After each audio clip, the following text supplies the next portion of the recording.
This is the second that we've had of one of these sessions. I think the first one went really well. We had good participation from individuals that were able to attend the session. And we received feedback that a lot of people wish that they were able to attend the first session, but for some reason couldn't make it. And so we decided that we would have a kind of a second session for those who weren't able to attend the first. I know that the last few weeks have been really stressful for a lot of us. A lot of us were impacted by what we saw in the video. And I think it's good and kind of therapeutic in a way to be able to, especially since a lot of us are in shelter in place, to be able to come together and talk. The format of the sessions have really been kind of informal. We'll throw out some topics and then people can express their views, whatever they feel like talking about. And I thought maybe we would keep the session the same as last time, especially most of you were unable to attend. So feel free to discuss whatever it is that you'd like to discuss. As we mentioned in the first session, is that this is a safe environment. No one will attack you for your views. As long as you're respectful, no one will attack you for your views. And the idea is that so we can begin a dialogue for everybody so that we can try to make changes in this country, much needed changes in this country. And so I don't know, so for me, this whole experience has been really kind of saddening for me in general. But one thing that I was able to do is the School of Social Work here at my university hosted a protest and a rally earlier this week, and I was able to attend that. Before, I was hesitant to go out and protest because of the COVID-19, but I was so compelled to go out and do something that I attended the protest on Monday. And for me, it was very therapeutic in a way and very empowering in a way, because here I was sitting at home watching all of this negativity on the news, and when I had a chance to go out and protest, it was at least an opportunity for me to go out and publicly express my opinion and views. And for me, that was very therapeutic. And so at this point, I'm feeling a lot better than what I was, say, last week or the week before.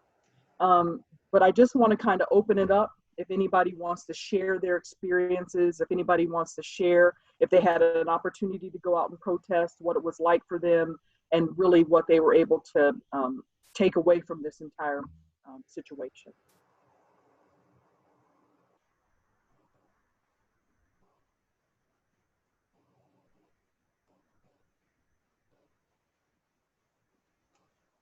Would anybody like to talk about what it is they learned from this entire situation?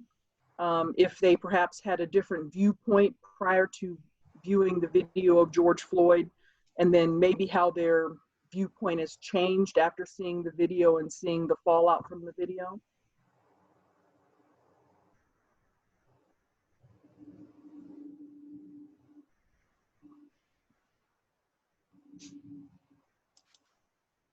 Megan Wayboda?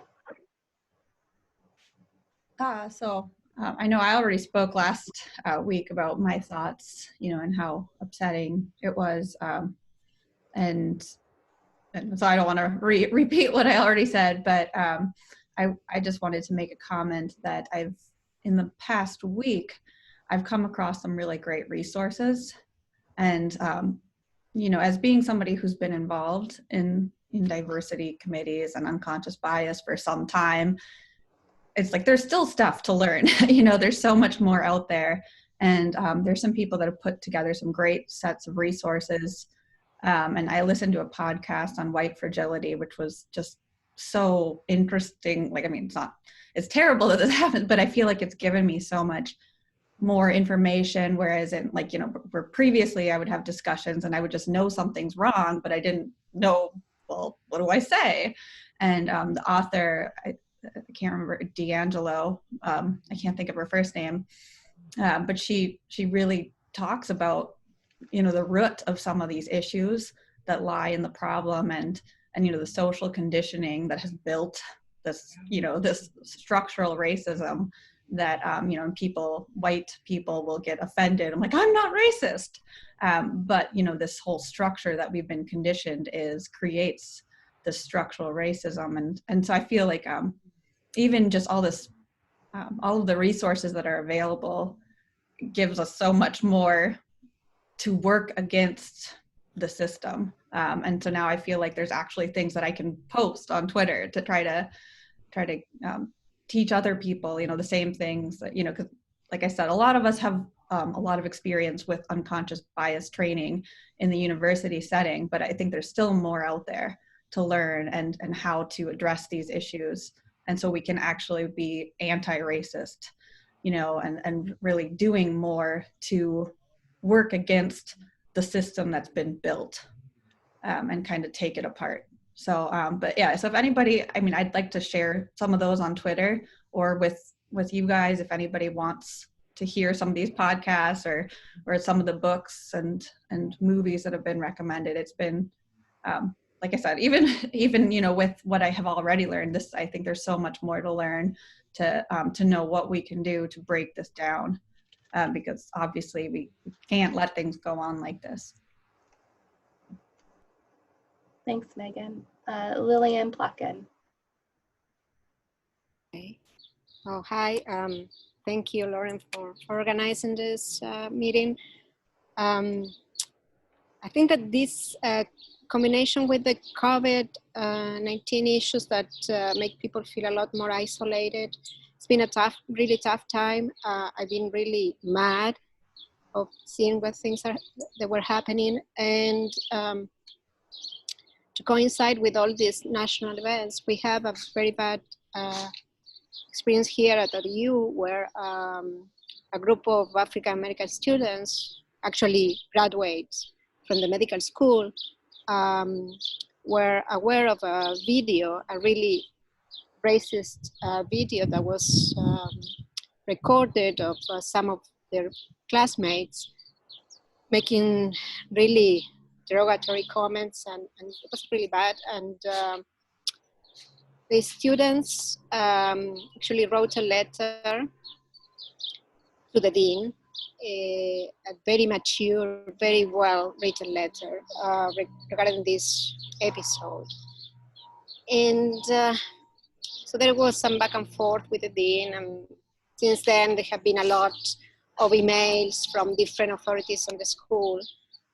But I don't know, sometimes I feel frustrated because I don't think at this time and age you need to have more training on bias, or you know what things are hurtful and you shouldn't be thinking or saying them. So I think there is a need of more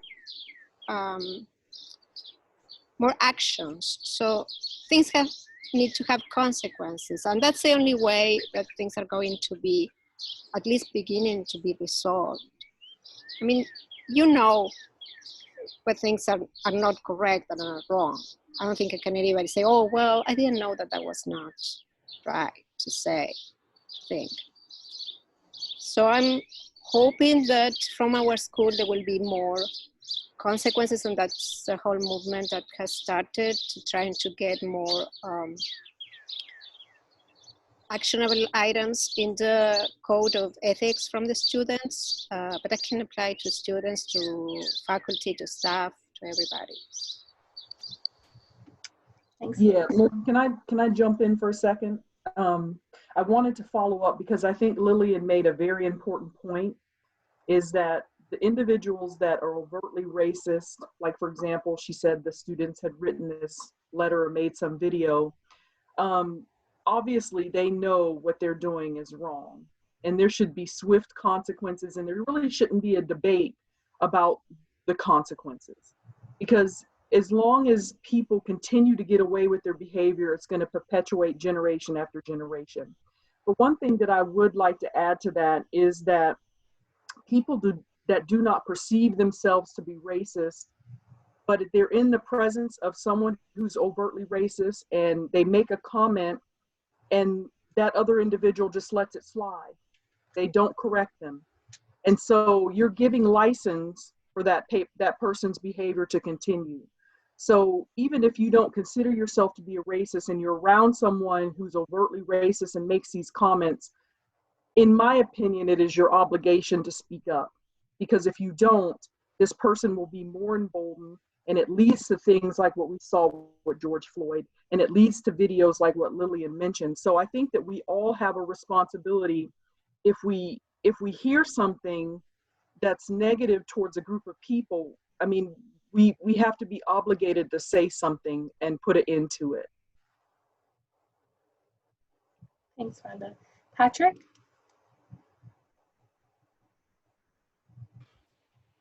Hi, everyone. Thanks again for putting this on. So I guess for me, I've just been thinking a lot about how, I guess my upbringing and then where I went to school, and kind of how I think I've been, not that I didn't know that it was happening, but, and I had a pretty, I mean, I grew up in a diverse community when I was a kid. And then when I went to high school, I moved from, Lansing, Michigan to rural Illinois, which that was a shock for me because there was not a lot of diversity, but I was there for such a long time in school. But since I was growing up as a young kid, I always knew that there was more, and there were a lot of different types of people and all this type of stuff. And I had a really diverse friend group when I was an undergrad. And so I think what I'm realizing is that I had, when I was younger, I had a chance to kind of be exposed to it and educated about it. And it's not that I rejected it. I think I just didn't see it. And that's something that I've tried to do, kind of like what Megan was saying, is just trying to find more resources and educate myself, because I always knew that the problems existed. And I always knew, I had parents that, remember the riots in the 60s. I mean, that's what both of them have told me on separate occasions, is that this is eerily familiar to them about what happened in the 60s. So the idea of racism and structural racism and how people are treated is something that has been a topic of conversation from, for me growing up. I don't think I really realized how deep it was, because I had friends from all different backgrounds. I enjoyed, learning about people's cultures and things like that. So again, it was that idea of, I don't think I'm part of the problem because I have friends and stuff, and I'm interested in it, but, kind of being ignorant of how bad it is part of the problem. And so now, I think that's kind of what I've been trying to do, is just educate myself, rewatching documentaries that I've already watched, watching new ones. And I actually found the National Equity Project is something I stumbled upon when I was looking up, and I just read a paper about implicit bias and structural inequality that I think was really informative. And I know there was someone on the call last week who said, the only way I can think about this is how to fix it as a scientist, because that's what I am. So, just reading something or finding a resource like a podcast or a talk that kind of makes you think about it more is I think a way to help. So I think I've just had a lot of reflection and tried to learn more so that I can do more in the future.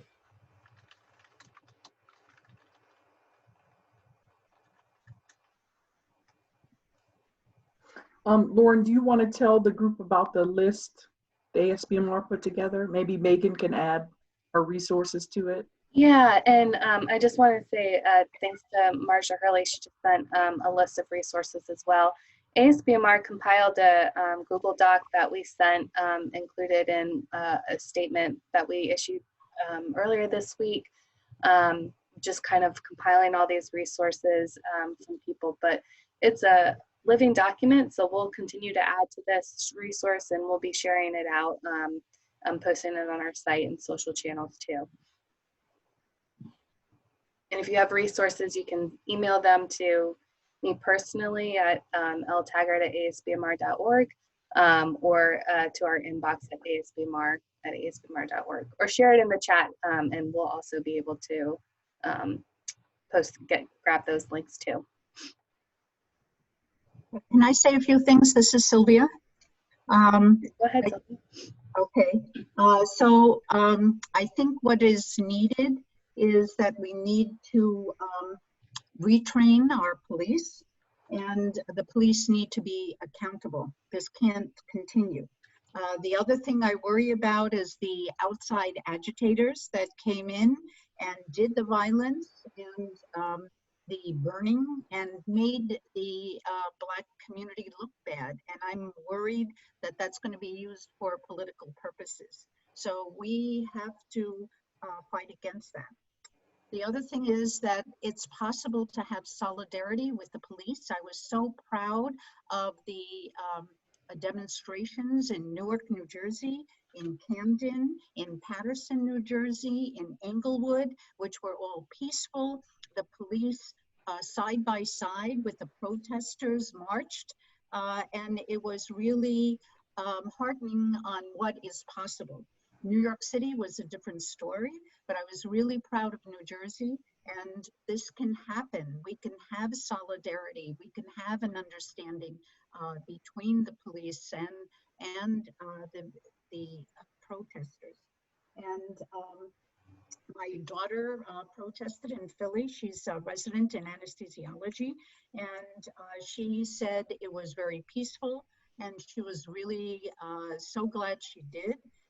She was what she did, and she went online, and there were various groups if you can help where is needed, where she donated money, and she's going to give me a list of those groups, and then I can pass it by Nicole and Rhonda and see what she thinks, and perhaps we can make a list of these groups as well. So. And I think the diversity committee is needed now more than ever before. I mean, it was started in 2005 when I was president, and there was a feeling, oh, we don't really need a diversity committee. Everyone doesn't, you know, even recognize unconscious bias. You know, it's just like, oh, we're not prejudiced. But as you see, we really needed the diversity committee, and the acceptance of diversity is important for all of us, and all of us at ASBMR, if we can come together in support of the diversity committee and understand that we need the diversity committee so that we can understand the problems of acceptance of diversity. So that's what I have to say. Thank you, Sylvia.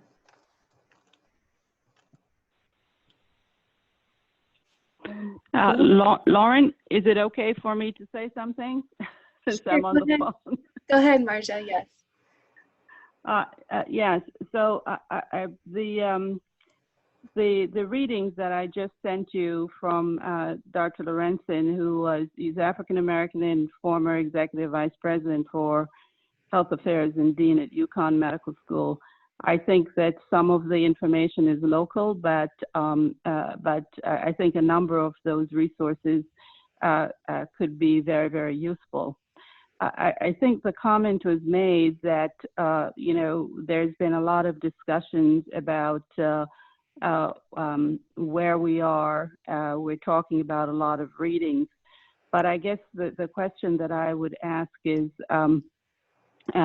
what do we all plan to do within our own institutions that could impact, you know, diversity within our institution, and also how that could translate into one of the major problems that we have in our society of a lack of diversity, and how this could help us to perhaps unlock resources to help us to increase, you know, the training, the exposure of potential ASBMR minority participants in the future.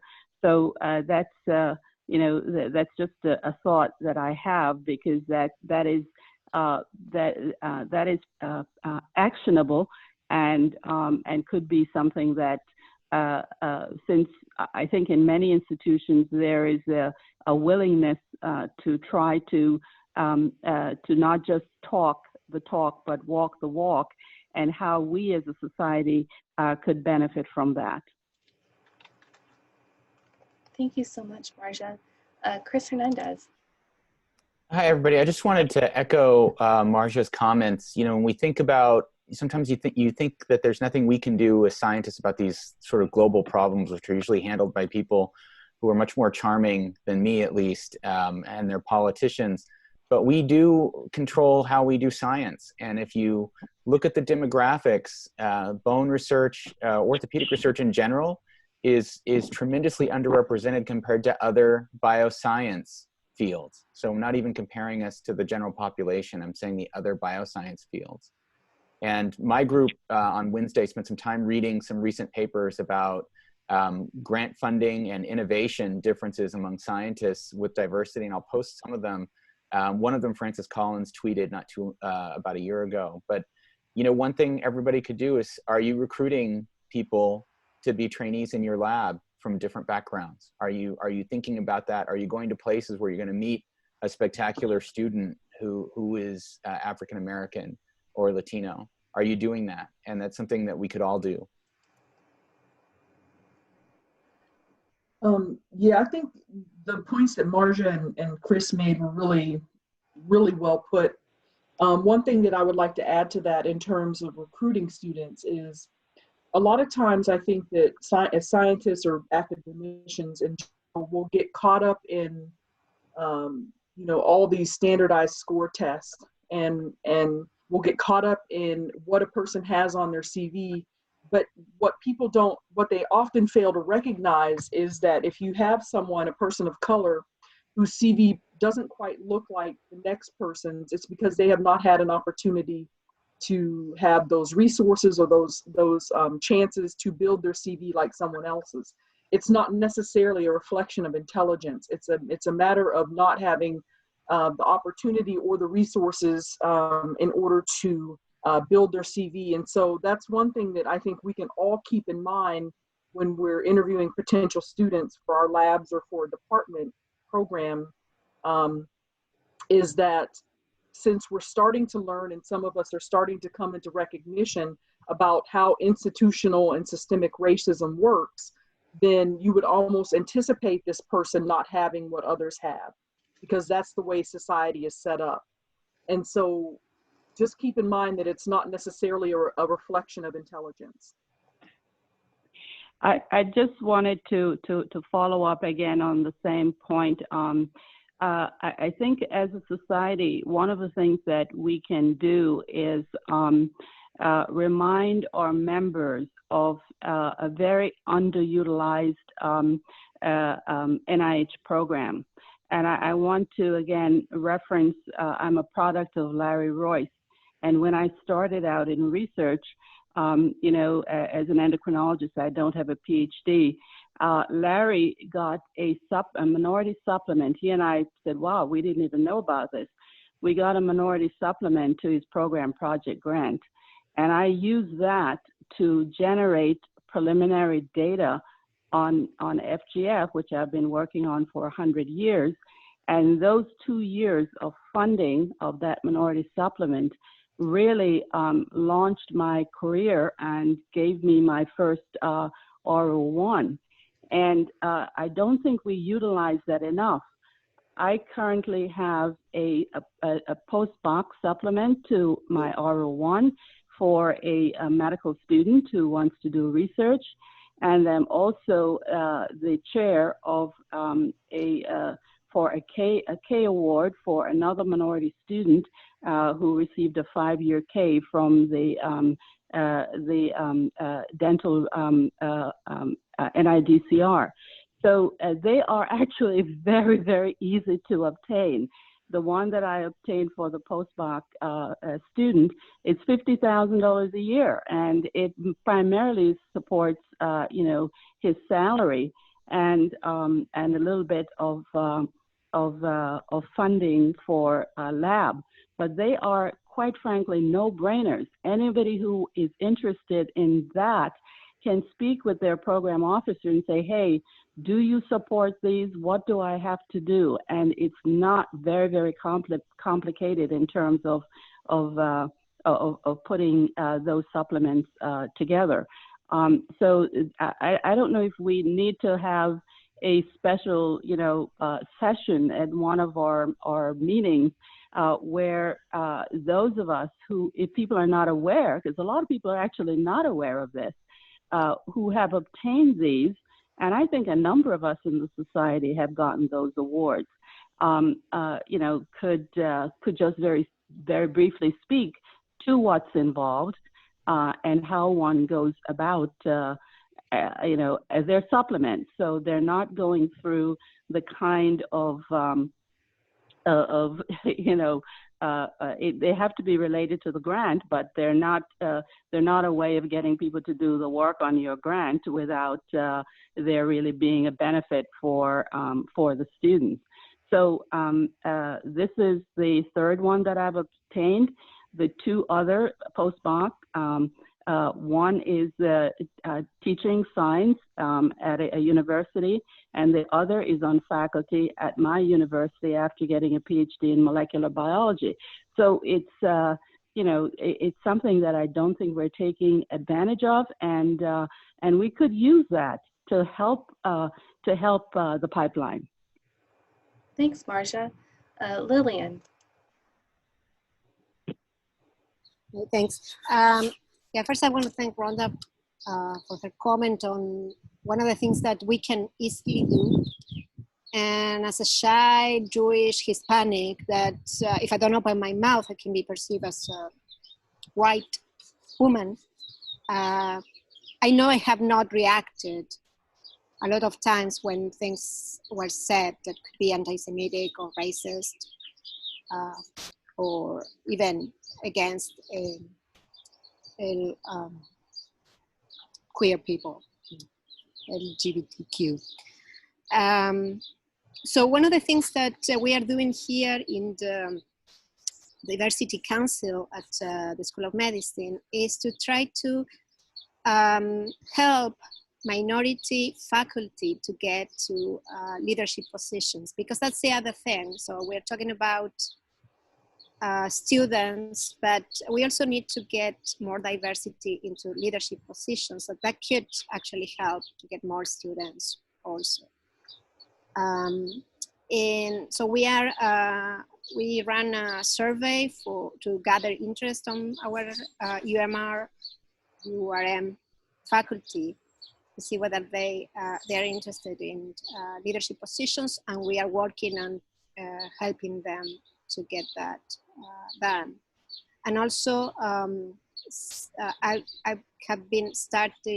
have started more actively getting involved in the recruitment efforts and helping people to find resources to get more URM faculty, at least being interviewed and having an opportunity here in the school.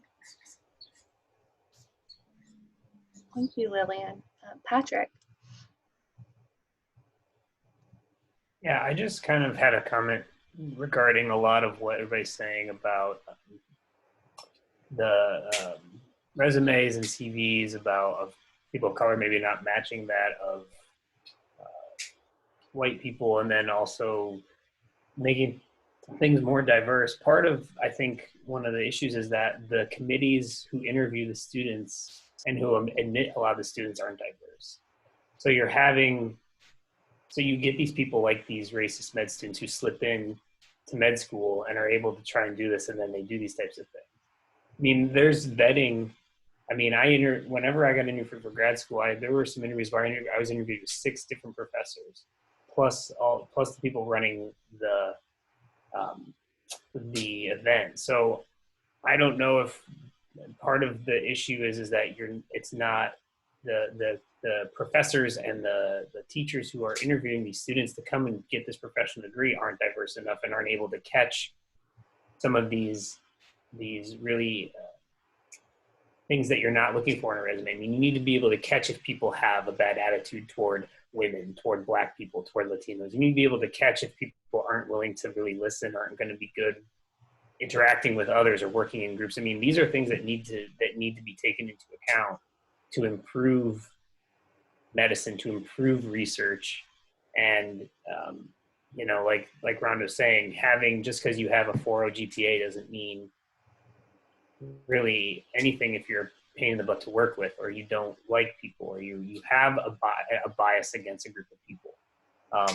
And so I don't know if that's something that some of the professors who are on this call who are higher up have seen that or tried to change, I guess, at that level, because I think that's a big part of the problem, is that you have a lot of old white men or people who have these biases making these decisions about who gets in and who doesn't.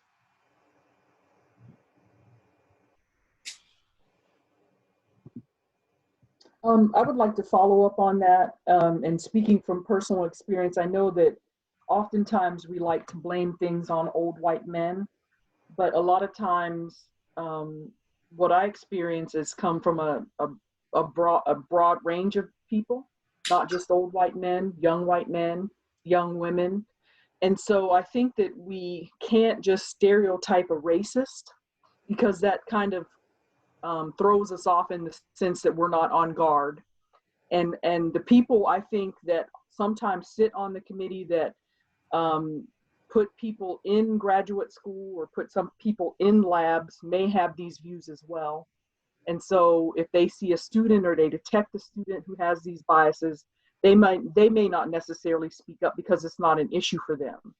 So I think that we have to kind of get out of this kind of naive thinking that some people have these feelings and they don't care if they have these feelings, and they don't care if these feelings are perpetuated, and these people have positions of power. And I think that we have to start recognizing that and not just assume that some people are unaware or some people don't want to have these types of feelings. There are people who are invested in these types of feelings and these types of attitudes. And so I think that we need to take that approach and look at individuals from that approach, that this person may have a bias, they may be invested in this bias, and they may be invested in perpetuating this bias as well. Megan. So I just wanted to follow up on those comments as well, because this is something that we discussed in some training that I took part in at Michigan for hiring faculty, and how to incorporate diversity into that. And kind of like what Patrick said about, like, who are you having interview these people? Like, if you know somebody, and not necessarily just white men, you know, somebody that would potentially make people feel threatened, or not necessarily threatened, but make people, and there's a word for it, and so somebody, like, you know, help me out if you know what word I'm talking about, but something that might even trigger somebody to feel less confident. So, and one of the examples that we gave is, okay, if you have a hallway that has a bunch of pictures of all of your former deans and they're all white men, for example, that's going to maybe make the person that's interviewing feel like, wait, do I belong here? I'm just, you know, and it might trigger them to underperform as well, which can also contribute to potentially having I can't remember what the word, there is a word for it, and I apologize that I can't remember it, but it's something, it, you know, changes the way people perform, because it's like a environmental something. I'm sorry. I wish I was better at this. But I think that that's something kind of like along the line Patrick's thinking, is like, are you providing the environment that allows these people to shine, you know, so that they don't feel like they're being judged or that they don't belong there. You know, you need to give everybody that opportunity to put on their best you know, performance, if you will. So anyways, just another comment. Yeah, and I just wanted to follow up on that, and perhaps again, you know, the reference to old white males, but again, because I'm a lot older, when I was starting out, the only people that I had around to mentor me was old white males. I guess I was very fortunate that I found the ones who, you know, believed in me and were willing to be supportive. Now, again, I can only speak to my institution, which is local. I think that because of my position as one of that I report to the Dean Executive Vice President in my role as Associate Dean, and I serve in an ex officio capacity on all of the committees that are important for students. I have a perspective in terms of not just the people who are interviewing the students, but again, we're in a very contained environment, and so it's easy to walk down the hall from the medical school to the dental school to the graduate school. So some of the things that I have done is in terms of medical and dental students, it is absolutely necessary that when students are being interviewed, that at the end of the day, a group of currently enrolled medical and dental students meet with the underrepresented students who are applying, just to talk about the environment and so that they know that they're not alone. The other thing that I've encouraged is don't invite just one minority student to come to interview on the day that you have 6 or 7 majority students.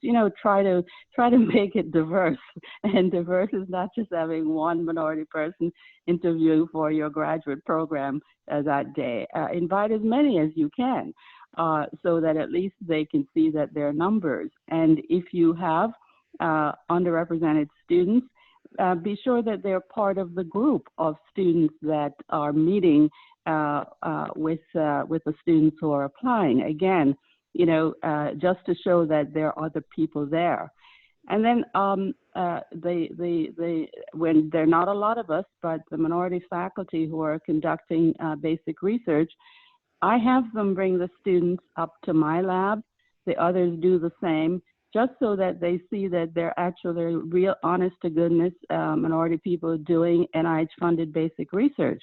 I'm not formally interviewing those students in that setting. It's just, chatting a little bit about what I'm doing, so that they know that besides there being supportive majority faculty, there are few minority faculty there. And again, I think the point of people being in leadership position is extremely important. Because I report to the Executive Vice President and Dean, my words mean a lot. And so again, it's not just getting them to starting the pipeline, but as was stated, how to mentor and to develop leaders, because if you're not at the table, you cannot really affect change. So we all have a lot of work to do, but I think that this is an incredible opportunity for us to do things at a society level, but also to begin to affect change locally at our institutions. Thanks, Marcia. Lillian, you had one more thing to say? Sorry, I've been talking so much. So I was interested in that what Megan just said about the pictures of minority investigators. We, after at least 2-3 years of fighting for that, yesterday we were notified that the dean is going to pay for new pictures to be put on the hallways of diversity faculty and investigators or physicians. So that was something that some people fought quite a bit to get, and we finally hopefully get it.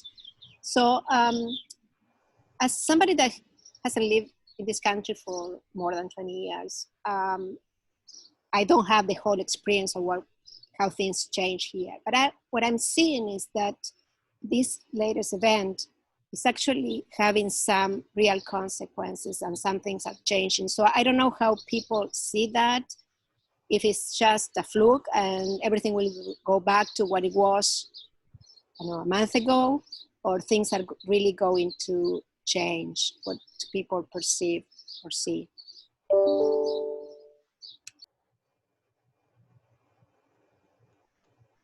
Michelle? Again, I think as everyone knows, I'm a Black person, but I am not originally from the United States. And I think one of the things that I think is very heartening about the demonstrations is that it is diverse. It is not just African Americans out there. They're leading the charge, but it was very important, I think, to have individuals from every other group, participating. And I think if we believe the polls, I think the fact that so many Americans were affected by that, travesty and tragic image of Mr. Floyd, I just don't see that we are going to go back. I don't think it's all going to be hunky-dory, but I just don't see us going back and not having some changes and moving us forward. That's my take on this. I think also, I was also heartened by the diversity that I saw, not only the images on TV of all the protests, the fact that it's gone worldwide. That tells me that this time there could be some changes. But I think that we cannot stop. Like, we have to continue, we have to be persistent. And I think that if we as a country, or we as a world, people of the country or people of the world, kind of just go back to our normal lives and we just kind of let this go, then I think there's an opportunity for us to slip backwards. And so right now I'm hopeful, because I saw all the protests worldwide, I saw the diversity in the crowds, and it gave me a sense of hope. But I think that, especially in American society, we move on really quickly and we forget things really quickly. And I think that if we do that in this case, we're gonna slide back to where we were. Rochelle. Yeah, just to follow on with some of those comments as well. I had been concerned about that as well, because I know I tend to get like really angry in the moment, and really passionate about it. But then as soon as it starts to drop off the radar, it's hard to maintain that passion about it. And so I found the list of resources from ASBMR that went out to be really useful and very long, which was great, because what I decided to do going forward, and sort of shared this with my lab, was to do at least one of those things every day, whether it's going on and signing a petition or making a donation or just reading, one of the news articles or listening to the podcast, but to make sure that this continues to stay sort of in the forefront of my mind, because eventually the media coverage is going to move on to something else. And I think it's really important that we really keep this momentum and that we keep that focus. And I think people are going to have to be really deliberate about doing that. And so that's one of the things I'd like to, to really focus on personally. And then another comment about sort of about the recruitment of students as well. At Vanderbilt, actually about 25% of our graduate students are underrepresented minority, which is much higher than the national average. And we've been very deliberate about recruiting. And so what I wanted to say about that is that even though we have a much larger and more diverse graduate student population, we still have issues with inclusion. And there's a big difference between diversity and inclusion. And, within our underrepresented minority students who are at Vanderbilt, we still have students who feel like they aren't heard, and who feel like they don't really have a voice at the table, even though they're there. And I don't really know the best way to approach that. I think a lot of that comes back to those of us who are, higher up, that we are actively anti-racist. And I think, a half of my lab is underrepresented minority. And so I think, I've felt like I've been proactive about these things. I've done unconscious bias training and culturally aware mentoring training. And I think what this whole thing has highlighted is that that's not enough. Just recognizing the issues is not enough, and that, we have to actively act out against it. And so, I think that's been my biggest take home from this. I guess I would just ask, because sometimes it's difficult for students to really voice why they feel that they are not being included. And, you know, I don't know if an anonymous surveys while they're still there is sufficient for them to feel protected. But perhaps, you know, when they have graduated, that we all could try to learn from them what was their experience, and how could it be, and what would they suggest as ways of making changes, because it cannot always be from the top down. It also has to be from the students, and they have to feel comfortable that, you know, this is not going to threaten their being able to graduate, their relationship with their PI, especially if the numbers are small. So those are things that, you know, there may be best practices that can be learned from many different programs, and also what one can do locally. Yeah. One thing that I would like to add is that, you know, a lot of times when something happens, and whether it's at the university level or the nationwide level, we have listening sessions like this, and we have statements being released from professional societies. And I think that kind of puts us in a position where we think that we don't have personal agency. And we do. We don't have to wait for a program to be initiated. We don't have to wait for a statement to be issued. You know, one thing that I do in my lab when I interview students to come and work in my lab is, during the interview process, I let them know how my lab is run. And I have one very simple rule, is that when you come into my lab, everybody's equal, and that you're going to treat people with respect, and that you're going to treat people the way that you want them to treat you. And if you have a problem with that, if you come into my lab and you're disruptive and you cause conflicts because you have personal biases against someone, I will sit you down and I'll have one conversation with you. The next time it happens, you'll be gone. It doesn't matter how intelligent you are, how productive you are, how successful you are. At that point, you're out.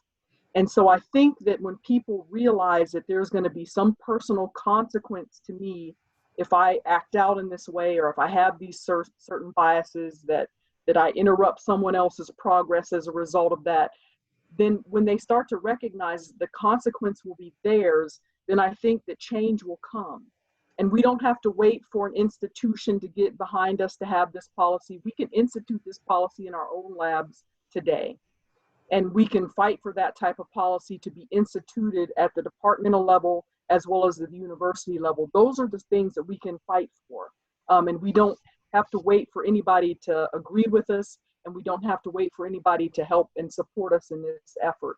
That's something that we can do right then. And I wanted to kind of touch on, Marja had mentioned something a while ago in the conversation about having students come in and making sure there's another minority student interviewing at the same time so they can see the diversity.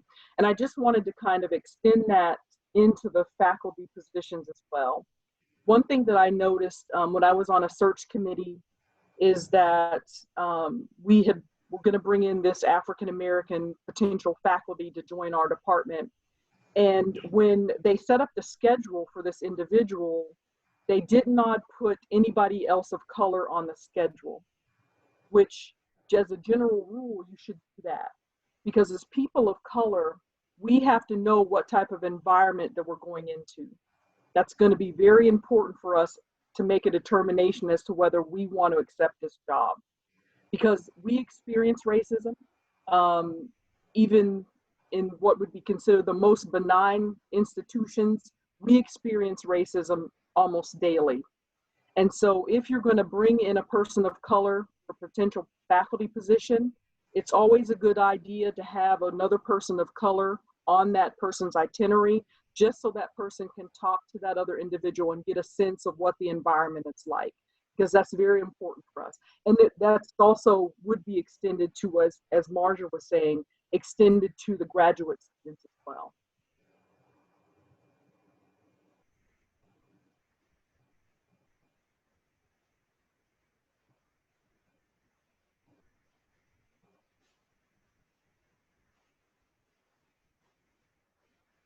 Did anyone, oh, unmute you, Megan?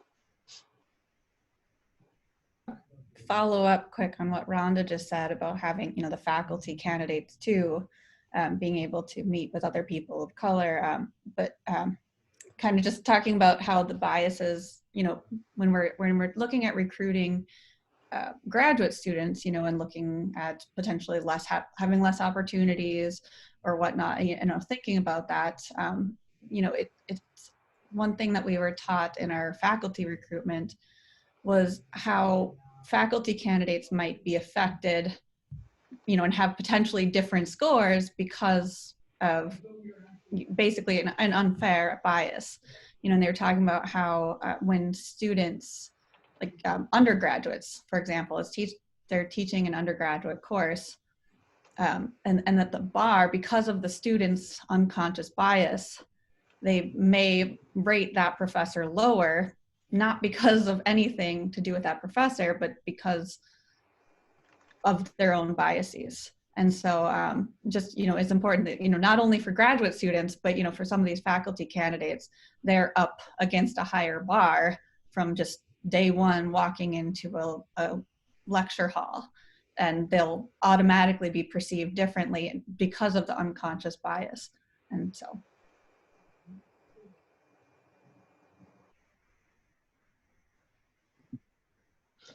Just to follow up on Megan's point, that's an excellent point, Megan, because I cannot tell you the type of comments that I've gotten from my student evaluation for the courses, just comments that were personal and over the top.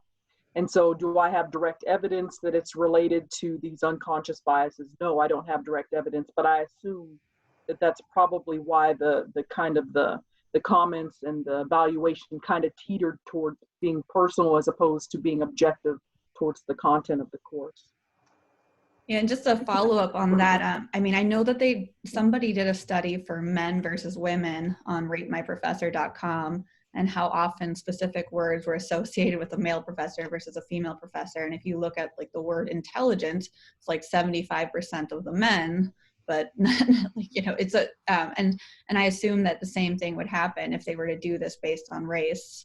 Whereas, and they gave a little excerpt that an African-American woman professor had given of, how she said that, she felt that she could not say anything wrong, because the moment she said anything wrong or like made a mistake or slipped or something, she would lose all credibility with her students to a greater extent than somebody who would, have like white privilege, be like, oh yeah, no, sorry, I meant this, but she just said that, because she felt of the unconscious bias, she did not feel like she could slip up at all. Like couldn't even like say the wrong word, because that would be held against her in a different way, based on her skin.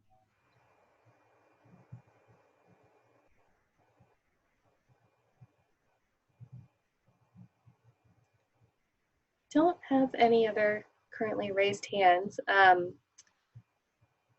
Just wanted to see, catch the pulse of. Can I say just one last thing? This is Sylvia. Yeah, go ahead, Sylvia. I just wanted to say that what we need to do in the committee, just one of the things is to post the NIH opportunities for minorities and the programs. We had done this before, mark programs for minorities, and emphasize and send an announcement to all ASBMR members that this is, we encourage you to hire minorities, and these are the programs available. So we could put that on our agenda for the diversity committee, just one thing, okay?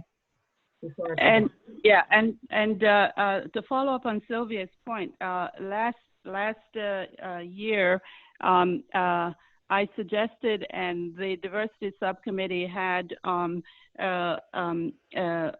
Winnie Martinez from the National Institute of Diabetes and Kidney Disease. They have a committee that was formed by the head of NIDDK, who happens to be African American, and it's the network of minority research investigators. And Winnie stopped in to to talk a little bit about what that group is about. I am the chair of the oversight committee of that group.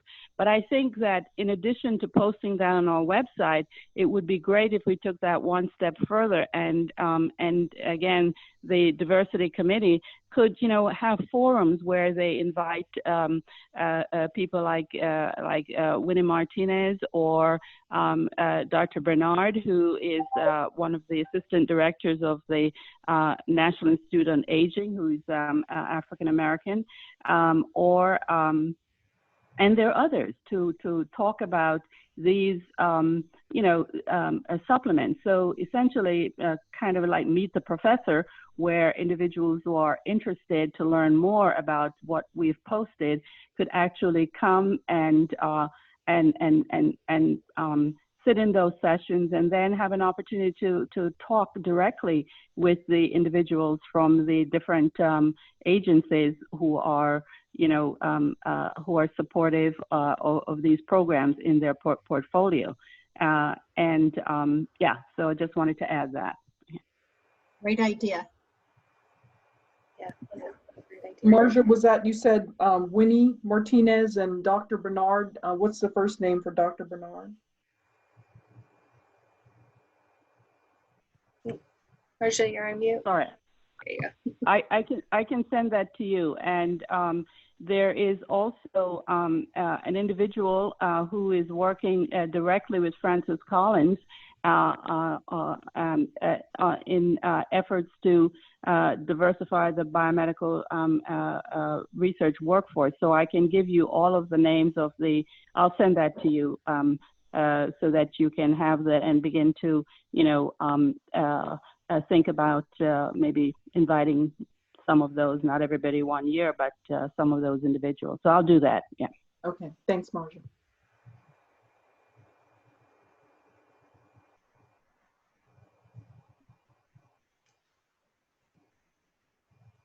One thing I kind of wanted to kind of address is the use of the term diversity. And I know just from my interactions with some of the individuals that I meet, like with these online sessions and online meetings that we've been having since I've become the co-chair of the Diversity, Equity, Inclusion Committee, is that the sense that I get is a lot of Caucasian individuals feel as though they're not included when they hear the word diversity. And so I kind of wanted to address that and make sure to let you guys know that you are included. So I think that a lot of Caucasians feel they're not included when they hear diversity just because it's from kind of your perspective, but from a person of color, you're diverse to us. And so the definition of diversity has to be inclusive of everybody. So when you see that we have these listening sessions or we give some type of other program, we want you to feel as though you can come and attend. Because, we all work together, we have to learn about one another. And so you should not look at the word diversity and say that, okay, I feel uncomfortable or I don't belong. You belong. And so we want you to come. And so I think that has to be the message that's sent out to everybody in society, is that we want you here. Okay. I think that's a very, very good point. And my understanding is that some institutions and some individuals are using the term equity and inclusion versus diversity. And I don't know where that's going, because I know, terms become popular, but my understanding is that there's a sense that using equity and inclusion, may be more appropriate, but I don't know.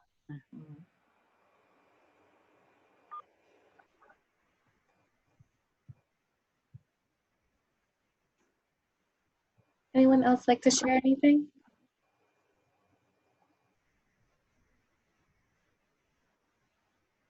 All right, seeing no raised hands, I just want to thank everyone again for your time this morning and joining us for this session. We hope this has been beneficial for you, and that thank you to everyone who shared resources in the chat too. We'll be compiling those and posting them to the Google Doc updating that continuously. Again, if you have other resources that you'd like to share, please email them to myself, to Rhonda, or to ASBMR and asbmr.org. We hope to continue some of these sessions in the future and kind of talk more of just about these issues, because we do, like Lillian said, I think in order to keep, to have actual change happen, we need to keep talking about this. And we as a society are committed to that. We want to see change happen within our society too. And with that, Rhonda, any last thoughts that you'd like to add?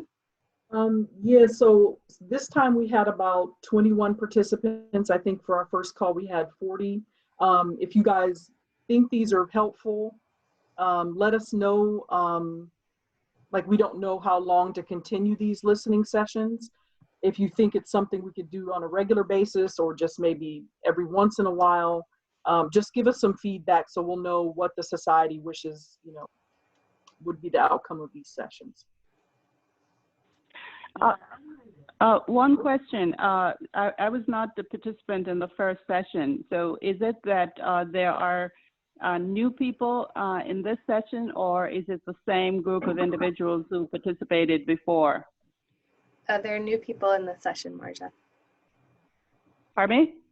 There are new people in this session, and we did. Okay, thank you. People who also joined us again, which we're grateful for. Thank you. Who joined us. Okay. Okay. All right. Thank you, everyone, for your time, and we hope that you have a wonderful weekend. Thanks, everybody. Thank you guys so much. Bye-bye. Bye.